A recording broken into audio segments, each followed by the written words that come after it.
It's really great having you back here since the last time you talked to us on VOA. What's been the most amazing thing you've accomplished since then? Wow, I think I've had some amazing accomplishments. I mean, I think firstly, becoming the first global ambassador for Vietnam Relief Services. I mean, ever since I can remember, with the entertainment work I did, my health and fitness work, I always wanted to find ways to give back to my community. Just recently, I became the first best Vietnamese athlete hence why I'm wearing this clothing. So this clothing stands for Principle 6, which is the Olympics charter principle within their charter that stands for sort of not discriminating against anyone in sport, regardless of gender, race, or other.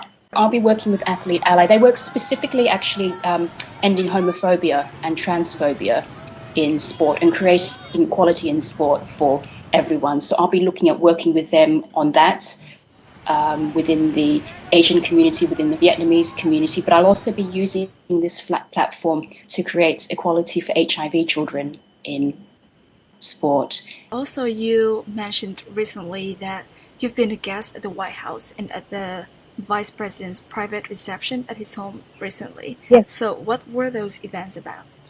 I was truly honoured. I mean, for me to be able to have the opportunity to be invited to the White House and also then to be invited to the Vice President's reception at his home was just, as an HIV advocate, was an amazing opportunity for me to be able to raise my voice on an international platform and on that very, with those right at the top of, the American community. And I was the only Vietnamese human rights advocates and HIV advocates there as well. So for me, it was truly an amazing honor just to sort of to share to people what's happening in Vietnam, the work that I do within the HIV community and within sport and in promoting equality and awareness within the community.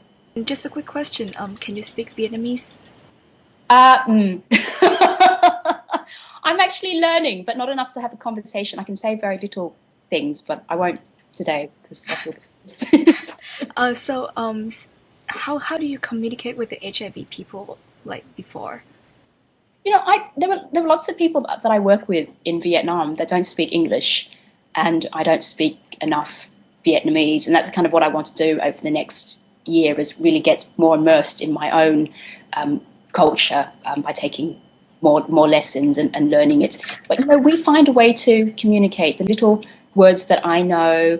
I mean, Pham Thi Huay doesn't really speak any English, and we write to each other in Vietnamese. I just use dictionaries, and it takes me much longer than usual to write emails.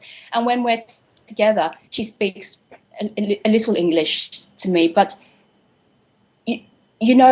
compassion and kindness is a universal language. You don't necessarily need to speak the same verbal language because there's an understanding between each other of what we want to achieve together to be able to help the HIV community and particularly to be able to help the children there. So we make it work.